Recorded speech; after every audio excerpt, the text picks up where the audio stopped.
어제는 예루살렘에 도착하신 예수께서 성전을 청결하게 하는 사건을 통해서 성전을 사랑하는 마음이라는 제목으로 말씀을 살펴보았습니다. 성전을 사랑하는 예수님의 마음은 슬픔으로 나타났고 또한 분노로 나타났다고 했습니다. 오늘은 예수께서 성전 청결 작업을 행하신 그 사건에 대해서 대제사장들과 율법학자들이 불만을 품고 예수께 항의하듯이 질문을 합니다. 무슨 권위로 이런 일을 하느냐는 것입니다.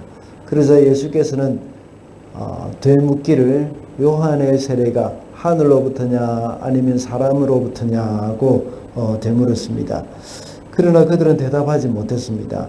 알지 못한다고 말을 합니다. 그들이 정말 알지 못하기 때문에 대답을 하지 않은 것이 아니라 어떤 대답도 그들의 입지를 유리하게 만들어주지 못하기 때문입니다. 이와 같이 대제사장들과 율법학자들은 자신들이 믿는 바를 소신있게 대답을 하지 못했습니다.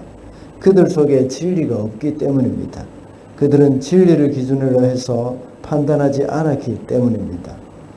우리 성도들이 이 땅에서 살아가는 동안에 매일 결정을 해야 할 일들이 있습니다. 그때 우리는 대제사장들이나 율법학자들과 같은 그런 잘못을 범하지 말아야 하겠습니다.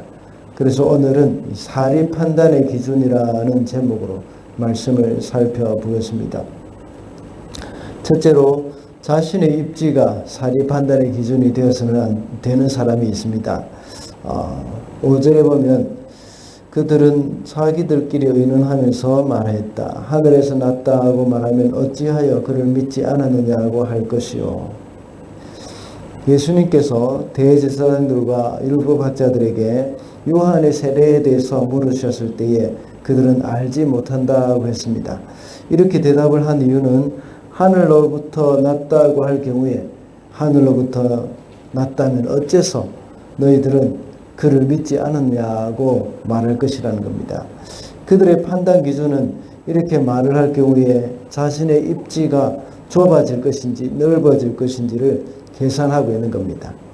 이것은 정직하지 못한 행동입니다. 그때 당시에 자신들이 잘못 생각을 했다면 겸손하게 뉘우치고 자신의 잘못을 인정해야 하는 겁니다. 그러나 그들은 모른다고 대답을 했습니다. 우리의 삶 가운데서도 이런 일들이 많이 있을 것입니다. 자신이 잘못 생각했다고 겸손히 말할 수 있는 용기가 우리에게는 필요합니다.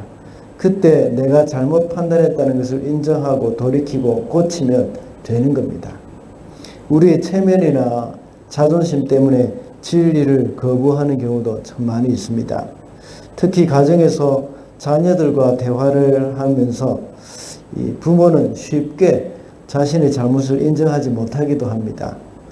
그리고 체면뿐만 아니라 작은 유익을 위해서도 잘못을 인정하지 못하는 경우가 많이 있습니다.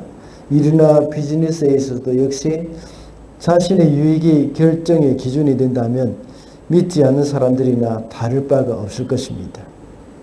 그럴 때는 빨리 자기 자신의 잘못을 시인하고 사과를 하고 이제 더 잘하겠다고 말을 하면 됩니다. 우리 뉴스에서도 보면 요즘 워낙 이 배달 음식 이런 것들이 잘 되어 있기 때문에 사람들이 후기를 많이 씁니다. 그럴 때 그 후기를 보고 주인이 반응을 하는 것들이 참 다양합니다. 어떤 주인은 잘못된 좋지 못한 후기가 들어오면 이렇게 반발하면서 아주 좋지 못하게 기분 나쁘게 대응을 하기도 하고, 또 어떤 사람은 자기가 잘못했다고 이야기하면서 내가 환불해드리겠다고 이렇게 정직하게 또 좋게 이야기를 하는 경우도 참 많이 있습니다. 오히려 그런 사람들에게는 사람들이 더 신뢰를 하게 되고 또 많이 이렇게 이용을 하기도 합니다. 우리는 눈앞의 유익만 생각하거나 자신의 체면만 생각하면서 어떤 일을 판단하고 결정할 경우에 너무나 쉽게 죄와 타협을 하게 되고 죄악 가운데 휘말리게 되는 경우가 참 많이 있습니다. 우리 성도들은 어떤 일이 있어도 자신의 입지나 유익이 사리 판단의 기준이 되어서는 안 된다는 것입니다. 둘째로 사람의 평가가 판단의 기준이 되어서는 안 되겠습니다. 6절입니다. 사람에게서 났다고 말하면 온 백성이 요한을 예언자로 믿고 있으니 그들이 우리를 돌로 칠 것이다. 대제사장들과 율법학자들은 자신들의 입지나 유익이 사리 판단의 기준이 됨과 동시에 이 사람들의 평가도 역시 그들의 기준이 되었던 것입니다. 무리가 자신들을 돌로 칠 수도 있다는 것입니다. 그리고 사람들에게 낫다고 말을 하면 온 백성이 요한을 믿고 따르고 있기 때문에 사람들에게 돌에 맞아 죽게 될 수 있다는 생각을 했기 때문입니다. 대제사장들은 자기들의 믿는 바를 말하지 못했습니다. 사람을 두려워하는 그들은 비록 대제사장이고 율법학자라고 하지만 믿음이 없는 것이나 마찬가지입니다. 자신들의 신앙의 고백이나 믿음에 대한 지조가 전혀 없습니다. 다만 사람들을 의식할 뿐입니다. 정치인들과 마찬가지입니다. 정치인들을 보면 국민들의 지지도에 의해서 그들의 정치 생명이 결정되다 보니까 자신의 신념보다는 이 국민들의 눈치를 너무 많이 보고 있습니다. 물론 정치인들이 가장 힘써야 할 부분들은 국민이고 나라입니다. 그런데 정말 나라를 걱정하고 국민을 걱정하는 것과 자신의 입지를 위해서 국민의 눈치를 보는 것과는 완전히 다른 문제입니다. 성도들도 역시 자신의 유익과 인기가 어떤 일을 결정하는 기준이 되어서는 안 된다는 겁니다. 그런 삶은 하나님 보시기에 정말 정직하지 못한 방법입니다. 우리는 이 세상에 사는 이상 사람의 평가를 전혀 무시할 수는 없습니다. 그러나 더 중요한 것은 진리의 문제이고 정직의 문제입니다. 오늘 본문에 나오는 대제사장들과 율법학자들은 정직하지 못합니다. 모른다고 말을 합니다. 그들이 지금까지 행하고 판단하고 비난했던 그 일에 대해서 만약 정직하게 말을 한다면 어떻게 말을 해야 되겠습니까? 요한의 세례는 사람으로부터라고 말을 해야 합니다. 그런데 그들이 자신들을 향해서 사람들이 돌을 던질 것 같아서 모른다고 말을 하는 겁니다. 우리는 이런 일에 대해서 이 사람의 평가가 우리의 사리 판단의 기준이 되어서는 안 된다는 것을 명심해야 하겠습니다. 마지막으로 성도는 진리가 사리 판단의 기준이 되어야 합니다.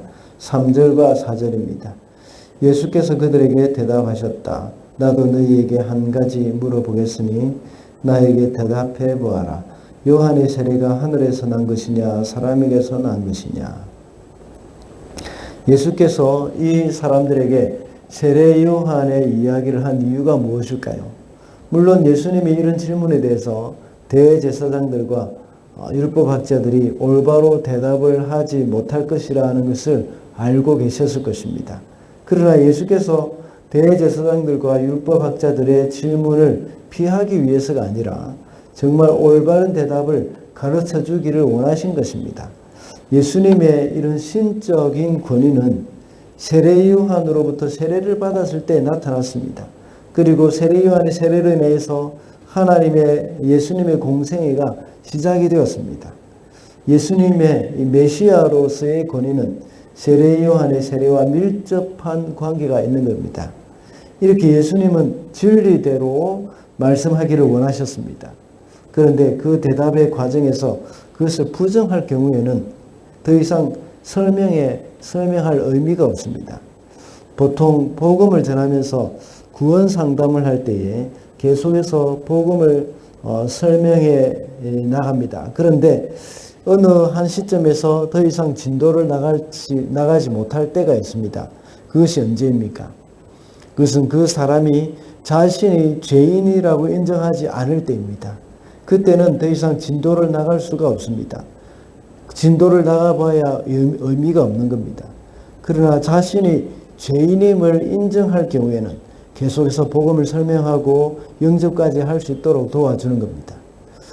그와 같이 세례 요한의 세례는 예수님의 메시아 사역의 시작점이라고 할 수 있습니다. 그러기에 세례 요한의 세례가 하늘로부터 왔다고 인정을 하는 것은 예수님의 메시아 되심도 역시 인정해야 하는 것입니다. 그리고 앞서 언급했던 것처럼 그들이 예수님을 무시했다면 세례 요한의 세례도 역시 사람에게서 나왔다고 말을 해야 하는 겁니다. 그런데 그들은 모른다고 대답을 했던 겁니다. 예수님은 모든 부분에서 진리대로 말씀하셨고 진리를 위해서 목숨을 걸었습니다. 그래서 십자가도 지셨습니다. 성도는 주님의 길을 가야 합니다. 우리의 모든 사리 판단의 기준은 바로 진리가 되어야 하고 진실해야 합니다. 진실할 때 사람들은 그것을 알아봅니다. 아무리 꾸미고 백성을 위한다고 말을 한다고 하더라도 사람들은 그가 진실한 사람인지 가식적인지 알 수 있습니다. 설사 사람들이 몰라준다고 하더라도 하나님이 아십니다. 그리고 하나님이 그 사람을 판단하십니다. 그러므로 성도는 진리가 사리 판단의 기준이 되어야 한다는 것입니다. 말씀을 맺겠습니다. 오늘은 사리 판단의 기준이라는 제목으로 말씀을 살펴봤습니다.